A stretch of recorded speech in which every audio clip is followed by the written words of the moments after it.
जय जय श्री राधे।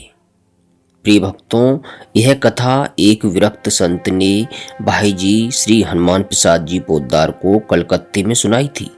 बड़ी ही सुंदर और हृदय स्पर्शी कथा है। इसको पूरा अवश्य सुने और अधिक से अधिक शेयर भी करें।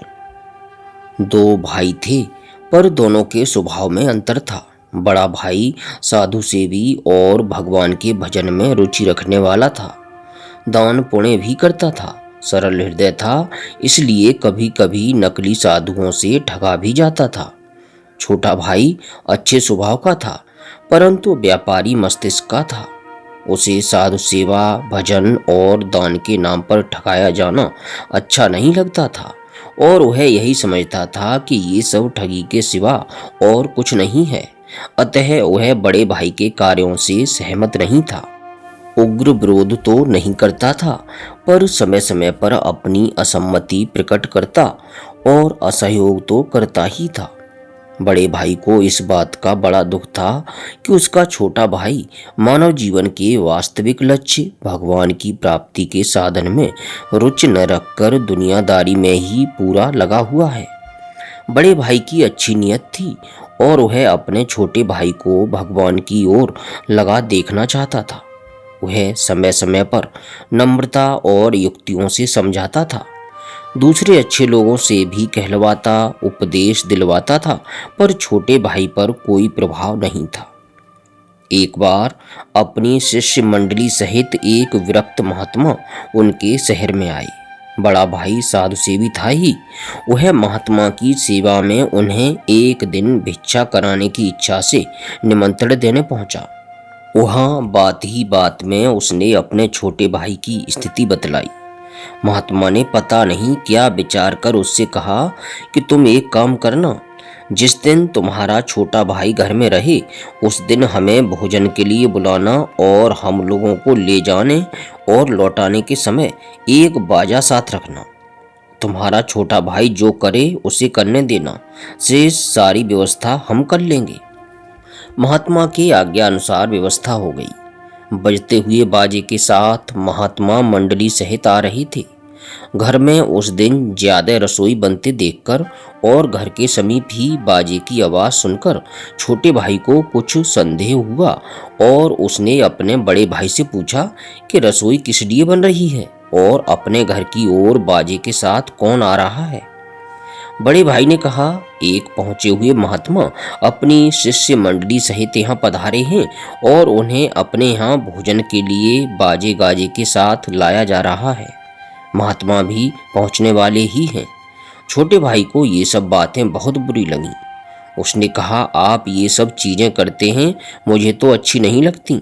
आप बड़े हैं, आप जो चाहें सो करें, किंतु मैं यह सब नहीं देख सकता, इसलिए मैं कमरे के अंदर किवाड़ बंद कर बैठ जाता हूँ। आपके महात्मा खा पी कर चले जाएंगे, तब मैं बाहर निकलूंगा। इससे किसी प्रकार का कलह होने से घर बच जाएगा। यह कहकर उसने कमरे में जाकर अंदर से किवाड़ बंद कर लिए। महात्मा जी आए और सारी बातों को जानकर उन्होंने उस कमरे के बाहर की सांकड़ लगा दी। भोजन संपन्न हुआ। तदनंतर महात्मा जी ने अपनी सारी मंडली बाजे के साथ लौटा दी और स्वयं उस कमरे के दरवाजे के पास खड़े हो गए। जब लौटते हुए बाजे की अंदर से आवाज सुनी, तब छोटे भाई ने समझा कि अब सब लोग चले गए हैं। उसने अंदर की सांकल हटाकर किवाड़ खोलने चाहे, पर वे बाहर से बंद थे। उसने जोर लगाया, फिर बार बार पुकार कर कहा, बाहर किसने बंद कर दिया है, जल्दी खोलो। महात्मा ने किवाड़ खोले और उसके बाहर निकलते ही बड़े जोर से उसके हाथ की कलाई को पकड़ लिया। महात्मा में ब्रह्मचर्य का बल था, वह चेष्टा करके भी हाथ छुड़ा न सका। महात्मा ने हंसते हुए कहा, भैया हाथ छुड़वाना है तो मुंह से राम कहो। उसने आवेश में कहा, मैं यह नाम नहीं लूंगा। महात्मा बोले, तो फिर हाथ नहीं छूटेगा। प्यारे भक्तों, क्रोध और बल का पूरा प्रयोग करने पर भी जब वह हाथ नहीं छुड़ा सका, तब उसने कहा, अच्छा राम, छोड़ो हाथ जल्दी और भागो यहाँ से। महात्मा मुस्कुराते हुए यह कहकर बाहर निकल गए कि तुमने राम कहा सो तो बड़ा अच्छा किया, पर मेरी एक बात याद रखना, इस राम नाम को किसी भी कीमत पर कभी बेचना नहीं। प्रिय साधकों, यह घटना तो हो गई, पर कोई विशेष अंतर नहीं आया। समय पर बड़े भाई की मृत्यु हो गई और उसके कुछ दिन बाद छोटे भाई की भी मृत्यु हो गई। विषय वासना और विषय कामना वाले लोग विवेक भ्रष्ट हो जाते हैं और जाने अनजाने छोटे बड़े पाप करते रहते हैं। पाप का फल तो भोगना ही पड़ता है। मरने के अनंतर छोटे भाई की आत्मा को यमलोक में ले जाया गया और वहां कर्म का हिसाब किताब देखकर बताया गया कि विषय वासनावश इस जीव ने मनुष्य योनि में केवल साधु अवज्ञा और भजन का विरोध ही नहीं किया और भी बड़े बड़े पाप किए हैं, पर इसके द्वारा एक बड़ा भारी महान कार्य हुआ है। इसके जीव से एक महात्मा के सम्मुख एक बार जबरदस्ती राम नाम का उच्चारण हुआ है। यमराज ने यह सुनकर मन ही मन उस एक बार राम नाम का उच्चारण करने वाले के प्रति श्रद्धा प्रकट की और कहा, इस राम नाम के बदले में जो कुछ चाहो सो ले लो, इसके बाद तुम्हें पापों का फल भोगना पड़ेगा। उसको महात्मा की बात याद आ गई। उसने यमराज से कहा, मैं राम नाम को बेचना नहीं चाहता, पर इसका जो कुछ भी मूल्य होता हो वह आप मुझको दे दें। राम नाम का मूल्य आंकने में यमराज असमर्थ थे। अतएव उन्होंने कहा, देवराज इंद्र के पास चलकर उनसे पूछना है कि राम नाम का मूल्य क्या होता है। उस जीव ने कहा, मैं यूं नहीं जाता, मेरे लिए एक पालकी मंगाई जाए और उसमें कहारों के साथ आप भी लगें। उसने यह सोचा कि राम नाम का मूल्य जब ये नहीं बता सकते, तब अवश्य ही वह बहुत बड़ी चीज है और इसकी परीक्षा इसी से हो जाएगी कि ये पालकी ढोने वाले कहार बनते हैं या नहीं। उसकी बात सुनकर यमराज सकुचाए तो सही, पर सारे पापों का तुरंत नाश करने वाले और मन बुद्धि से अतीत फलदाता भगवान नाम के लेने वाले की पालकी उठाना अपने लिए सौभाग्य समझकर वे पालकी में लग गए।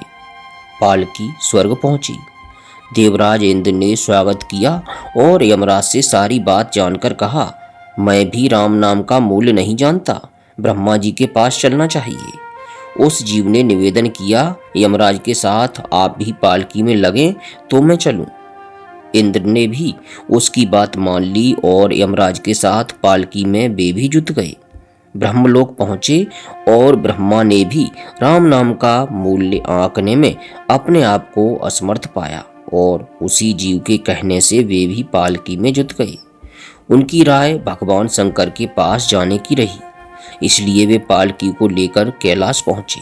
भगवान शंकर ने ब्रह्मा, इंद्र और यमराज को पालकी उठाए आते देखकर बड़ा आश्चर्य प्रकट किया। पूछने पर सारी बातें उन्हें बताई गईं। शंकर जी बोले, भाई मैं तो रात दिन राम नाम जपता हूँ, उसका मूल्य आंकने की मेरे मन में कभी कल्पना ही नहीं आती। चलो बैकुंठ, ऐसे महाभाग्यवान जीव की पालकी में मैं भी लगता हूँ। बैकुंठ में भगवान नारायण ही कुछ बता सकेंगे। अब पालकी में एक ओर यमराज और देवराज लगे हैं और दूसरी ओर ब्रह्मा और शंकर कहार बने हैं। पालकी बैकुंठ पहुंची। चारों महान देवताओं को पालकी उठाए आते देखकर भगवान विष्णु हंस पड़े और पालकी वहां दिव्य भूमि पर रख दी गई। भगवान ने आदरपूर्वक सबों को बैठाया। भगवान विष्णु ने कहा, आप लोग पालकी में बैठे हुए इस महाभाग जीवात्मा को उठाकर मेरी गोद में बैठा दीजिए। देवताओं ने वैसा ही किया। तदनंतर भगवान विष्णु के पूछने पर भगवान शंकर ने कहा, इसने एक बार परिस्थिति से बाध्य होकर राम नाम लिया था। राम नाम का मूल्य इसने जानना चाहा, पर हम लोगों में से कोई भी राम नाम का मूल्य बताने में अपने को समर्थ नहीं पाया। इसलिए हम लोग इस जीव की इच्छा अनुसार पालकी में लगकर आपकी सेवा में उपस्थित हुए हैं। अब आप ही बताइए कि राम नाम का मूल्य क्या होना चाहिए। भगवान विष्णु ने मुस्कुराते हुए कहा, आप सरीखे महान देव इसकी पालकी ढोकर यहाँ तक लाए और आप लोगों ने इसे मेरी गोद में बैठाया। अब यह मेरी गोद का नित्य अधिकारी हो गया। राम नाम का पूरा मूल्य तो नहीं बताया जा सकता, पर आप इसी से मूल्य का कुछ अनुमान लगा सकते हैं। आप लोग अब लौट जाइए। भगवान विष्णु के द्वारा लिए हुए एक बार राम नाम का इस प्रकार महान मूल्याभास पाकर शंकर आदि देवता लौट गए। प्यारे भक्तों, राम नाम के फल का यह अद्भुत दृष्टांत आपको कैसा लगा, इसके बारे में कमेंट अवश्य करें और आप प्रेम पूर्वक बोलिए हरे कृष्ण कृष्ण कृष्ण हरे हरे, हरे राम राम राम हरे हरे।